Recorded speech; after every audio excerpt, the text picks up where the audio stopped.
All right, Jason Rose from Meguiar's here. Welcome back. Appreciate you coming back, those of you that were at my class earlier today. Have you been enjoying the classes today? Yeah. Good. Yeah. This one is on interior, specifically on stain removal for carpet and upholstery. Okay? So we're all on the same page? I'm Jason with Meguiar's, and my position is technical services, which for Meguiar's means product development and training. So I have those two hats that I wear.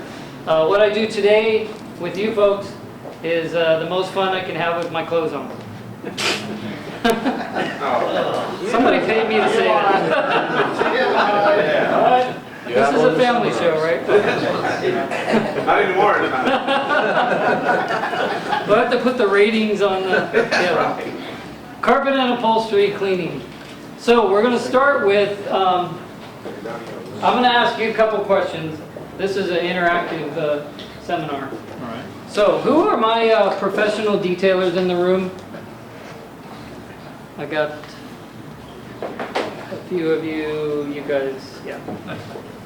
And out in the cyber internet people, there's like 3 people out there that are detailers. All 3 of them, raise their hand. Did you see that? All right. So what, and just throw out answers, you don't have to raise your hand. What are the most common stains that we all find in our cars? Coffee. Coffee. Chocolate. Number 1. Juice. Juice. Red liquids. Oil and grease. Candy. Candy. That's a good one. Crayons. Crayons. Yes, those are fun, aren't they? Gum. Gum. Grease. We got grease. Salt. Salt. Lipstick. You have fun in your car.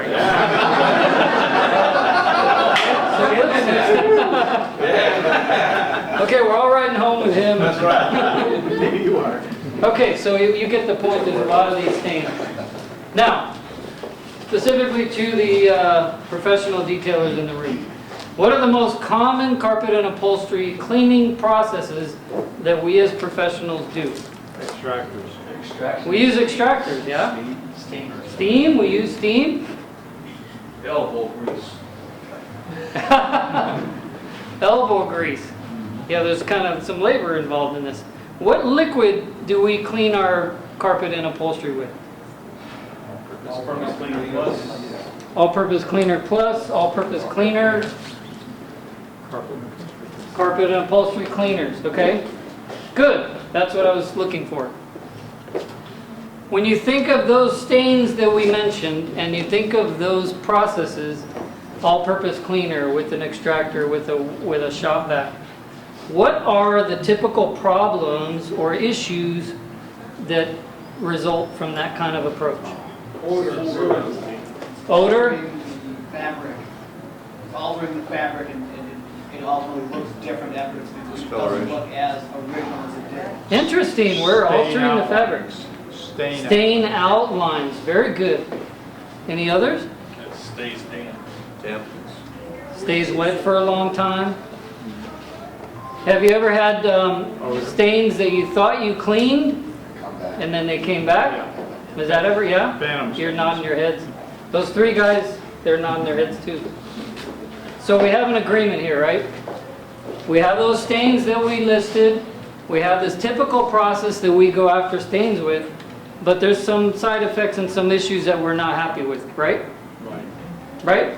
Right, okay. So there's time for another approach to this. And these are the reasons why it's time. We want to increase our understanding of the different types of stains, and then more specifically, how you remove those individual types of stains, because they may require different chemistry based on the type of stain. We also want to improve our process against stubborn stains. Some of you mentioned some of these stains don't come out. Well, there's chemistry, better living through chemistry, where we can actually attack stains better. We want to decrease that browning and that resoiling effect. I think you called it kind of like that ring around the stain. We want to decrease our undesirable odors. Somebody back there mentioned that. And we want to decrease this occurrence of reoccurring stains. And the ultimate goal is we want to achieve long-term cleaning results. Okay? If we can do all this, would you be happy campers? Yeah. All right, that's the class for today. Thanks for coming. Oh, I'm supposed to teach something?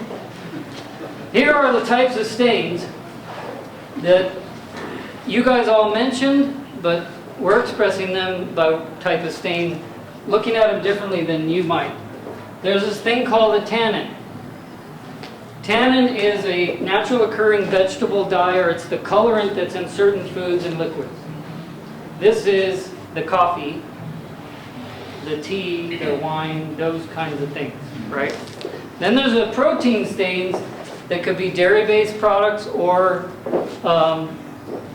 most foods, and then organic matter, which is the politically correct way of describing what? Funky stuff. Funky stuff. Funky stuff, yeah. So translating Joe's term, funky stuff. The pee, the poo, the vomit, the blood, organic matter, okay? Are we still on the family? Oh, but you're right. Oh, I went past that a long time. Body fluids? Body fluids, yeah. We won't get into detail, but it includes body fluids. We're going to stop at that line. I won't even go. Now, isn't plant material in the protein Some, category? like some vegetables and yeah, but mostly dairy products and foods that have oils in them. Foods that have oils in them. So then there was somebody mentioned oil and grease. And I know you're going to find this as a big surprise. And are you sitting down? Yeah. Oil and grease stains are derived from oil and grease. We're getting our money's worth right here. I promise you're going to learn something today. I'll tell you right now. There you go. Strong correlation between the oil and grease stain and oil and grease. Okay. I was trying to get another laugh. All right. Dirt, soil, and dry stains. This is the particulate and the stuff that is in the carpet that is not wet. You know, they're mostly dry particulate. And then there's another stain type that we kind of throw everything else in called other. And that would be anything else that's not found in these others. So do you understand this? Because if you understand this, you can understand our whole new system. Tannin stains, it might have been a new word for you. Was it? Is that the first time you heard it? And you raise your hand if that's the first time you heard tannin. Yeah, new word. Protein, you kind of get your arms around that. Oil and grease is derived from oil and grease. There you go. See, you're learning. And then we have our dry dirt and stuff. So we're going to go over these individually, all right?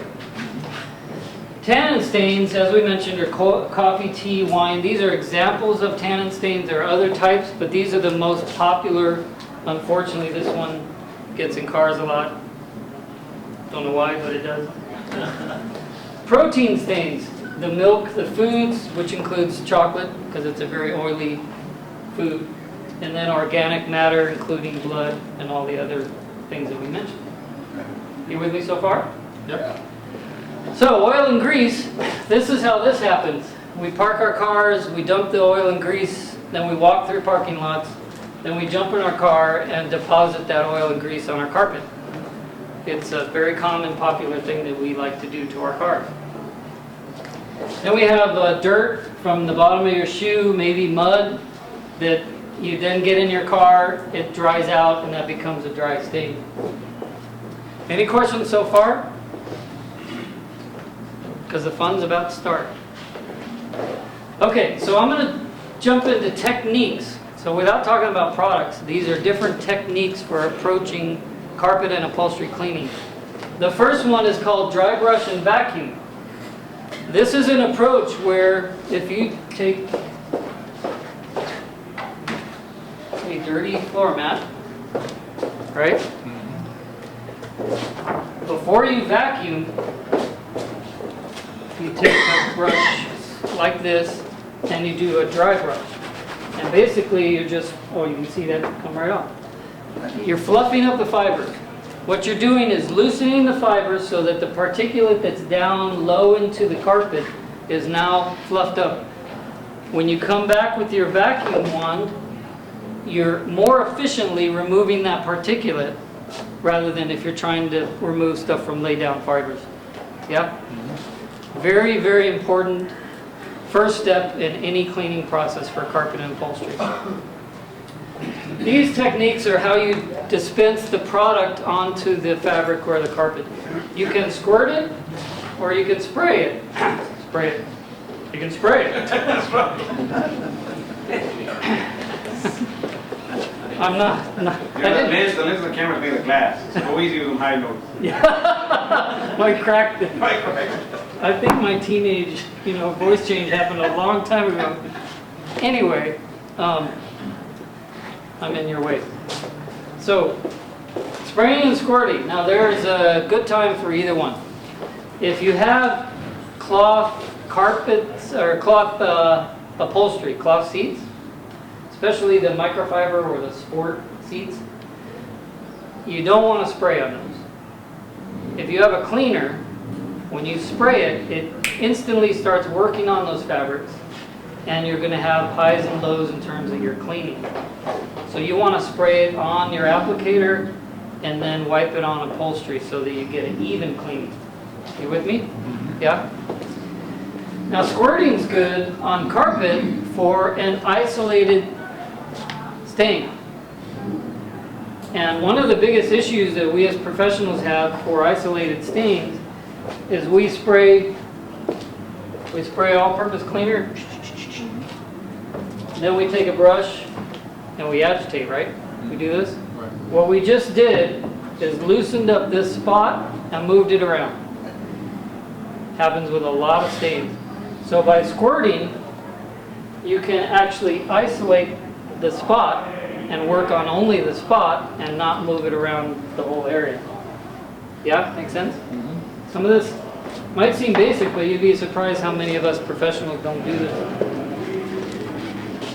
Then there's this concept called a tamping method. This is where you take a towel,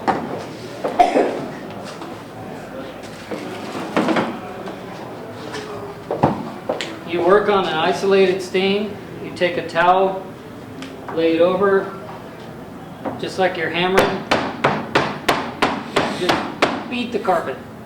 Now what this does is that fluid that you put in that isolated spot, you're now compressing the fibers and then releasing the fibers every time you hit it. That compression and release, it's emulsifying the stain and pulling it up into the towel. Like wicking? Yeah, exactly. You're wicking into the towel. Good word. So here's another approach called a bonnet cleaning method, where you take a towel, wrap it around a brush, and then use that to wipe. It's mostly done on upholstery. This is the way that's best to clean upholstery. So you good? I have a question. Question? No joke. In your illustration, it doesn't look like you're using microfiber towel. Is there a reason for that? Okay, thanks. We use two different types of towels for carpet and upholstery. We have 100% cotton and we have microfiber. So when do you use either? Well, cotton is best for carpet, for cleaning carpet. It's a longer nap, will absorb better in the carpet. Microfiber is best for the upholstery. In fact, microfiber is great for cleaning microfiber. So those of you that have those, late model cars with the microfiber seats, microfiber cleans those very well. Uncoated suede, yeah, you can use microfiber. You won't want to saturate a lot with fluid. So there's another technique is somebody mentioned extraction or wet vac, where you take your shop vac and absorb it up. This is a great approach because some of these cleaning methods, you're dispensing chemicals, right? And you want to pull out as much of that as possible. So extractors are great for that. Wet dry vacs are great for that. Now, extractors are starting to get a bad rap with car dealers. Can any of you tell me why you think that is?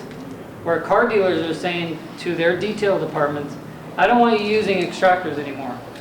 Not you guys. It's not soaking up enough the water. It's not soaking up enough the water. Good answer. But the product, the tool, that equipment was designed to soak up the water and the fluids. So why is it that they would be complaining that it's not soaking up the water and the fluids? Anybody know? Okay, Joe. He knows too. Let him go first, so if he gets it right, I go, yeah, that's what. Yeah. First. Well, you may get a car, you know nothing about the history, and it looks lightly soiled, and you get an extractor, and you run it on there, and you put chemical, and you put it all wet, and you start pulling up my technical term, funky stuff that's in the cushion. And you may get it clean on top, but as it dries, that funky stuff is going to keep coming up, and now you open the can of worms. You got to pull all this junk out of the cushion. So they rather just lightly clean it, so it looks pretty, and you sell it, than actually get the funky stuff up out of the cushion. There's two reasons that this is occurring, and it's important that you know this because if you ever get into using equipment like this, you need to know this. So there's two reasons. One is that car dealers are complaining because what Joe said, you're not getting deep enough into the fibers and cleaning what's down below. How this happens is the technique. So this, there's a hose and stuff to the machine, but this wand, if I go fast like this, it will look like I've cleaned it, it will look good when I'm done. But to Joe's point, there's stains that are deeper down in the fibers that are not clean. So when things dry on carpet, it dries from the tips, it dries on the tips, and then the moisture wicks upward. So when the carpet's completely dry, it dries from the top down, but everything that's down below is wicking up. So if you had a stain down at the bottom of the fibers, it was clean on top. As it dries, it's pulling that stain up, and guess what? That's how your stain came back. But another reason the car dealers don't like this is because the carpet stays wet too long. So a car dealer has to move cars in and out. The detailer just clean the carpet and upholstery. The customer wants to drive it away right now, and they sit in their car and have this wet spot. They're not happy. But if you use this properly, both of those scenarios can be prevented. And it goes like this. This button here dispenses water or your cleaner. So when you pull this button, the fluid is dispensing out of this tip, getting vacuumed up into the wand. It's like one fluid motion, like that. But what a lot of detailers do is they pull this trigger and they keep it pulled and they just go back and forth on the car. So all we're doing is throwing lots of fluid down and not vacuuming up efficiently. So the proper way to do this approach is you pull the trigger on a pull stroke. So you pull this towards you and you're dispensing liquid, then you release it, make another pass that is only a vacuum pass. So I've dispensed liquid, now I'm only vacuuming liquid. And then you may want to do overlapping passes to really pull as much of it out. Now the suction on these is strong enough that if you do that technique, you should be able to pull dirt and grime and stuff on the bottom all the way out. Yeah? Make sense? How many of you have extractors? Oh, quite a few of you. So, do you know this technique I'm talking about? Yeah. But a lot of us, we think if we're moving fast, we're getting the job done faster, right? I'm like working fast, but I'm really working slow. So if you just slow down, slow this wand down, and it will do things more efficiently. Okay? All right, the last technique I'll talk about is this back brush technique. And this is when you're done with your spot cleaning and you're done with your area cleaning, you take your brush and you actually go against the nap and you fluff up the fibers again. This is after all your cleaning and drying. So you fluff up the nap. So why is that important? Dry hard. It'll dry faster, but it also will dry with the fibers up, which is a better look for you and your customer. Some detailers go as far as make patterns, kind of like how people mow their lawns with the crosshatch pattern on their lawn. You can do that on carpet and it looks pretty cool. Some detailers have their own signature pattern they use. It's, you know, carpet art, we call it. But that is a final technique I want to go over. Okay? There's only 50 questions on the test. Most of you should get it. Okay, so here's where the fun starts. Because in order for you to understand the products that I'm about to talk to you about, I have to educate a little bit on chemistry and pH, okay? Do you know what pH is? The acidity or base of the substance. Okay. Acid base. Yeah, there's a scale. And we do in fact have a PhD chemist with us. She's like, don't. Careful. So I just have to ask you, Victoria. Chemist. It's doctor. Oh, doctor, sorry. Thank you. So doctor, I imagine that you chemists people had a wild party with lots of alcohol and you dreamed up stuff like this pH scale. So let me just show you. Here is the pH scale, and you're exactly right. It's a scale of alkalinity and acidity on one side. There's all these numbers. The distance between a 7 and an 8 is not 1. It's a factor of 10. So each of these is 10 times stronger than the one next to it if you're going out. So there's pH, I think, stands for potential hydrogen. Yeah. So this is a scale of the concentration of hydrogen ions. Woo! If I lost most of you, I flunked chemistry in high school, so I'm right there with you. So I imagine you had a party and some of you just dreamed this up and you thought, wow, that's great. They'll never understand it. They'll have to go to school to get this. Right? Did you do that? You're like, this is a big master trick on chemist's part. Job security for chemists, right? But you don't have to know all this. I just want to point out some things on the scale. 14, sodium hydroxide. I don't know what that is, but it doesn't sound too mellow, right? It sounds like it'll burn the skin off of you. Worse than bleach. Hydrochloric acid, same thing, doesn't sound too happy. But in the middle, I got stuff called pure water, milk, human saliva, blood. Seems natural to me, right? So in the middle, bread, seawater. So in the middle, it's not as scary sounding stuff, but towards the outside, I'm getting scariness, right? So that's what you need to know about this scale. It's a scale from 0 to 14, and the outsides are where it's a little bit of a cautionary zone, a little bit of a warning zone that, hey, you're getting into some stuff that is strong. So your middle scale is your neutral scale, pretty close to it. Yeah, this we call pH neutral. Right. So let me explain this. So bring it into the automotive world now. All-purpose cleaners and degreasers are over on this side, on the alkaline side. All right. Over here we have our traditional wheel cleaner, acid-base wheel cleaner. In the middle we have most of the car wash soaps are around a pH of 7 or somewhere between 7 and 8. So pretty neutral in terms of car wash soap. There are some stronger ones, but for the most part you'll find car wash soap. So this is our world, right? As we're on car care. Degreasers, all-purpose cleaners, wheel cleaners, car wash soap. Now, I want to point out pH of 7. This is pH neutral. In the universe of chemistry, this is the Zen. This is the peaceful coexistence of the two counter, forcing, Oh, here's something funny. 14, which is supposed to be a big number, right, compared to the rest. This means a lower concentration of hydrogen ions, right? Counterintuitive. But a 0 is actually a very high concentration.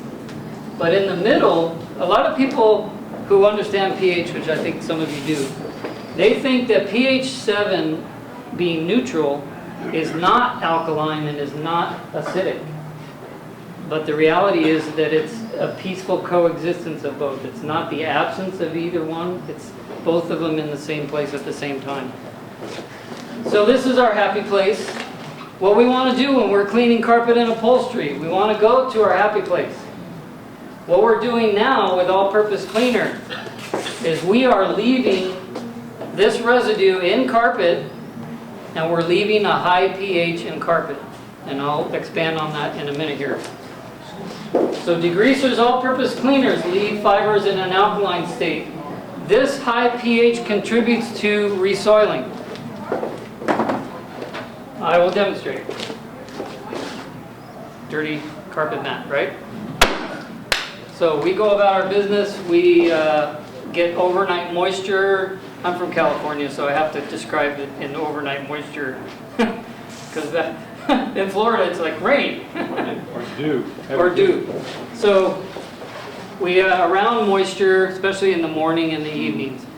We get moisture on the bottom of our feet, or it might even be raining, and we get into our car, we sit in our car, and what did I just do? Transfer. I put moisture onto my carpet. My carpet's dry, but now it's moist. Previous cleanings on this carpet, using all-purpose cleaner, we have left the residue in the fibers. What did I just do? I reactivated my all-purpose cleaner. It's woke up, it says, I'm in cleaning mode now. So now you have the clean bottom of your shoes and dirty carpet. That is what we call resoiling. That's how that happens. So that's how I can clean my shoes. Yeah, it's a very good way to clean your shoes. Our objective is we want to now, instead of doing that scenario I just rolled out for you, we want to leave our cleaning in a pH neutral state, so the fibers are pH neutral. So if I do get in here with moisture, what happens? I have moist carpet, and that's it. Yeah. So I'll show you how to do that. All-purpose cleaner, as we mentioned, this is a product going after oil and grease. This particular all-purpose cleaner, we mix 10-to-1 with water. This is the most, as you mentioned, this is the most common first cleaning step. What I'm here to tell you is put that product in the back seat of this process and do this towards the end. Because if you do it first, oh, there it is again. Would you like me to get some water from service? Bottle water? If you would, yeah, thank you. So if you do it first, we have the potential to mess with chemistry in a way that some of the stains that I talked about, we can do what's called setting a stain. Have you ever had a stain that was really stubborn and the more you tried to clean it, the more it wouldn't let go? Well, you set the stain. You threw the wrong chemistry at it to remove it. You threw the right chemistry at it to make it stubborn. All-purpose cleaner on certain stains, which I'll identify in a moment, will set the stain. So I'm sorry to tell you, but most of us have been doing this carpet cleaning thing in a way that's causing us more work. So I'm glad you're here because you folks are going to go forward in life and be happier with your carpet and upholstery. So here's another approach to carpet and upholstery cleaning. This is another way of doing an all-purpose cleaner approach, but it's an aerosol. So if you have lightly soiled carpet and upholstery, this is a very fast, non-saturating way to clean your carpet and upholstery. You just spray this foam on, it cleans the surfaces really well, and it dries very fast. So here's another alternative to all-purpose cleaner. So here's where you get to the fun part. These are new products I'm about to tell you about. Thank you, Joe. Hey. Takes care of me. Okay. I couldn't bear to watch you keep doing that over and over. It was painful to watch. I bring you water. Maybe my voice will hang in there. These two new products I'm about to talk to you about are new introductions in the Meguiar's line, and they should be like new approaches to most of you. How many of you use specific stain remover products in your process, or do you just hit it with APC? Most of you. Or you do? Which one? There's a spot, some of like the Wolfgang spot oil rubber. Uh-huh. There's another Wolfgang one too, it's not as aggressive. Yeah, so there's, you guys are familiar with stain removers, but this is bringing this to the professional market, gallon sizes. This is a 2-in-1 product. The product's called Fiber Rinse and Tannin Stain Remover. 2-in-1 product. You're doing two things at once. Can you guess what stain it's going after? A tannin stain, yeah. Carpet and cloth seats, pH neutralizer. So the same product, we will chase after our all-purpose cleaner to neutralize those fibers. So this product, D106, Fiber Rinse and Tannin Stain Remover, this will become your first attack on stains, and it also is your last Fiber Rinse product in the final step in the whole process. So you attack tannin stains with it, and then you neutralize the fibers at the end. This other product, D116 Protein Stain Remover, can you guess what stain that goes after?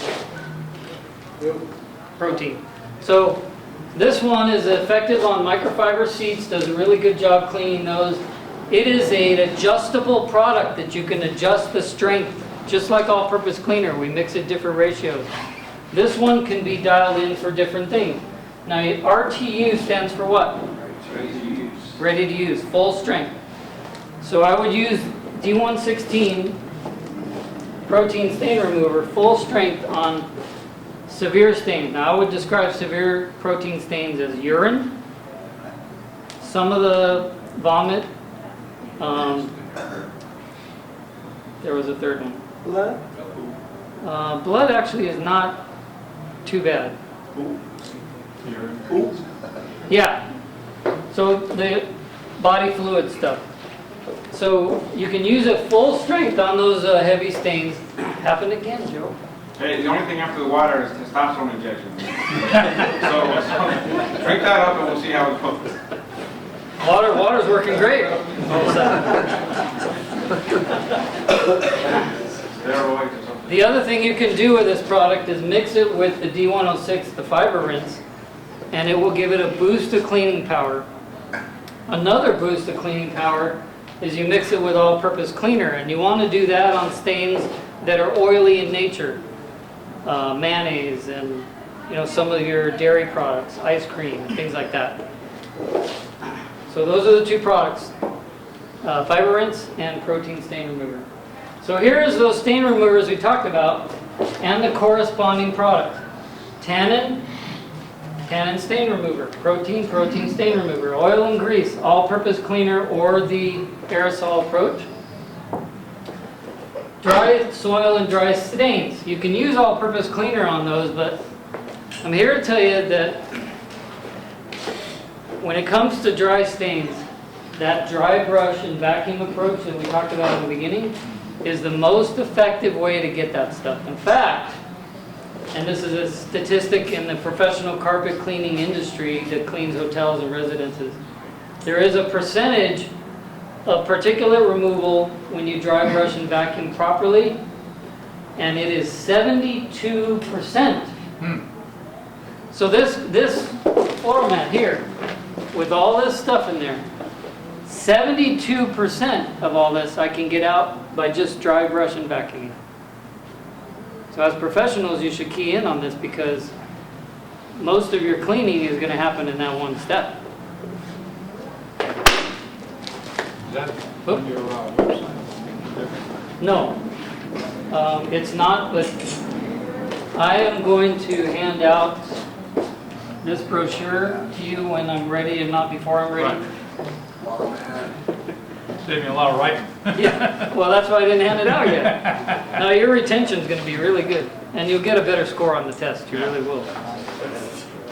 Okay, so other stains is all the stuff that doesn't fall into these buckets. So, we mentioned some of these: gum, ink, crayons, shoe polish. So here are the stains match with the Meguiar's liquids here. There are different approaches to these. That's in my advanced class. You'll have to come back for that. What about unknown stains? So this is the first time today I've seen this mat. It's from one of the employees here. I have no idea what's on this. No idea. And a lot of you, sometimes when it comes time for you to clean your own carpets, or if you're a professional detailer, you're getting a customer's car and you have no idea. And in the unfortunate situation where a customer comes in and says, hey, I've had these stains and I've tried to clean them 5 times, I can't get it out. That's a red flag, right? They probably have a set stain. If you do not know what the stain is, we have an answer for that. You take the D106 fiber rinse and tannin stain remover. You treat the unknown stain as a tannin stain. Why?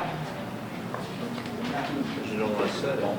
Because it won't set. Because if this is the chemistry in this product, you can hit all types of stains with it.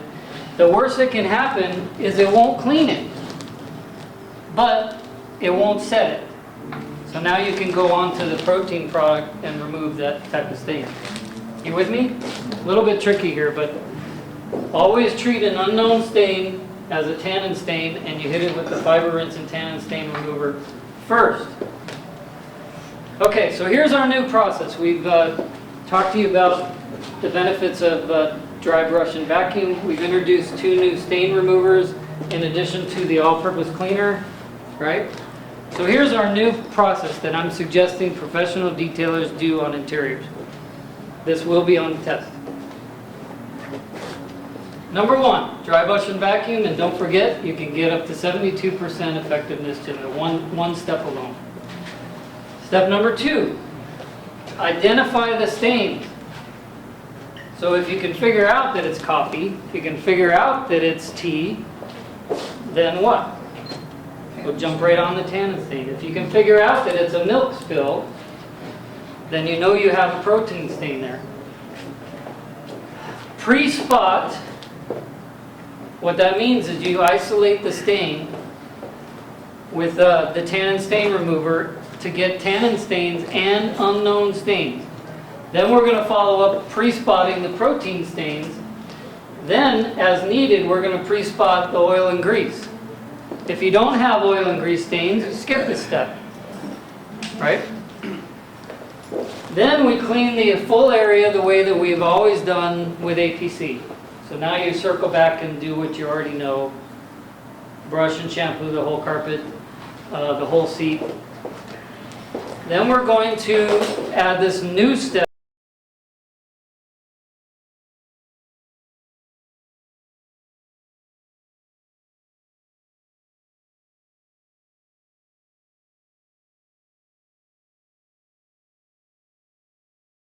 We have an extractor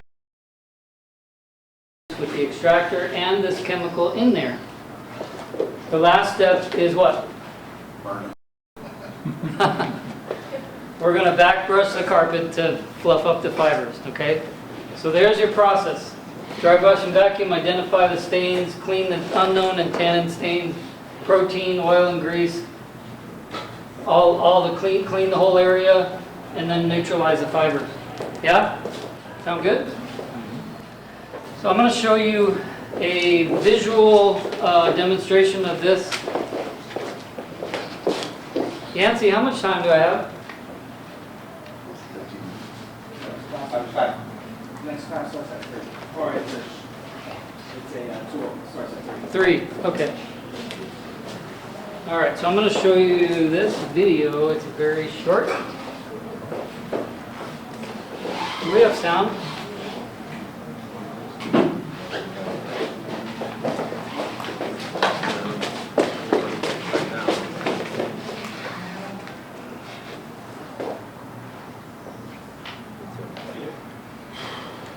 Thank you.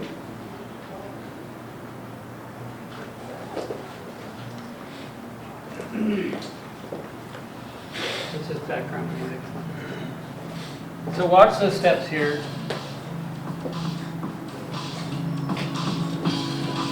Thank you.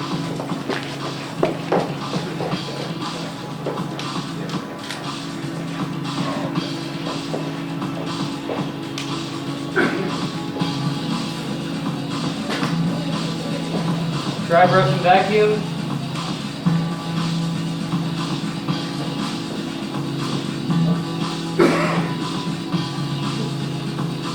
Tannin stains, protein stains.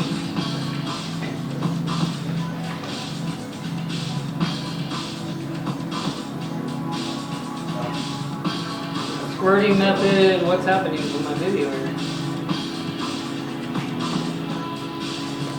So you'll notice that you agitate the stain, but don't spread it. Okay? This is the tamping method.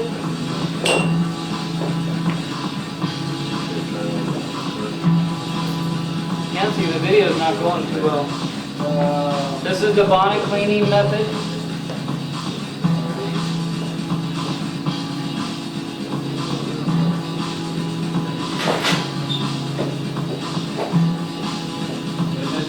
And we're neutralizing the fibers. So we actually take the fiber and spray it on the carpet. This is called back brushing. Now we're going after tannin stains. Sorry this video is not working properly. I don't know what that is. We're agitating the milk stain here.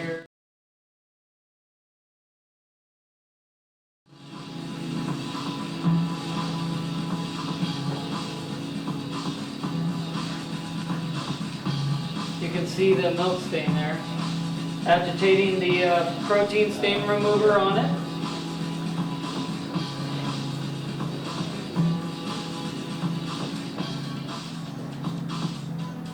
This is like a bad C movie, you know? The only other thing that you can do is you drop your top on this part of the video. I think it's just taxed in the video part that's on that computer. There's not actually up. Yeah. So we're extracting the protein stain here and running the fiber rinse through there. Jason, I have a quick question. Yeah. Well, how is the performance of these products when used with steam?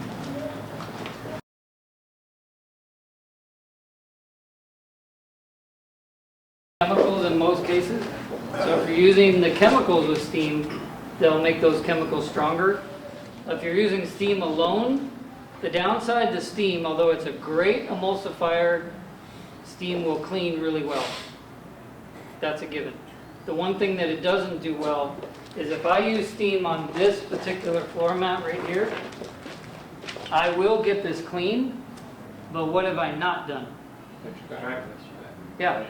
So if there is any pre-cleaning that went on in this carpet and there's chemical residues in the fibers, steam will not extract those. What you do, in fact in some cases, if it's all-purpose cleaner, steam will increase pH, not decrease.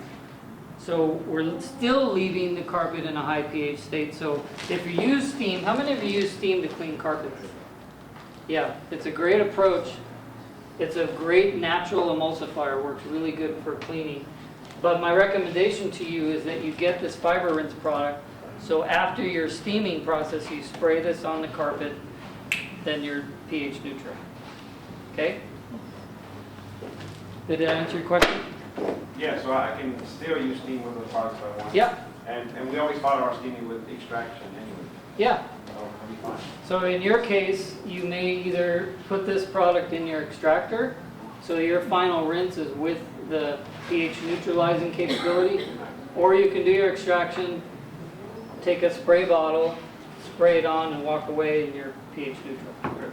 Yeah? Yep. I mean, why can't you just use water? That's pH.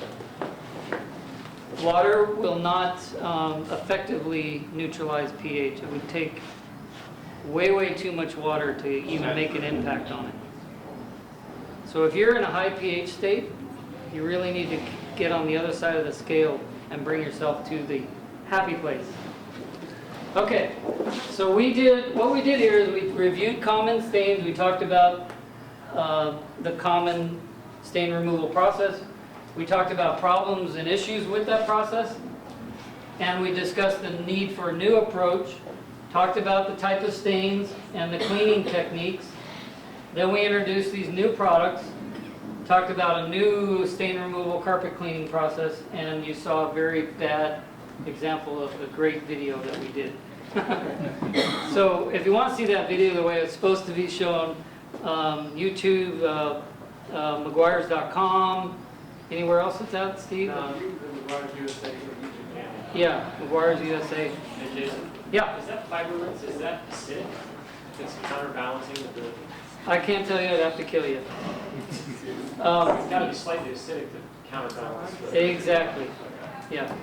Was that the question from the doctor? Or I asked. Was that your question? That was actually my question. Okay. The answer was okay. Yeah, I pre-screened it to make sure it was.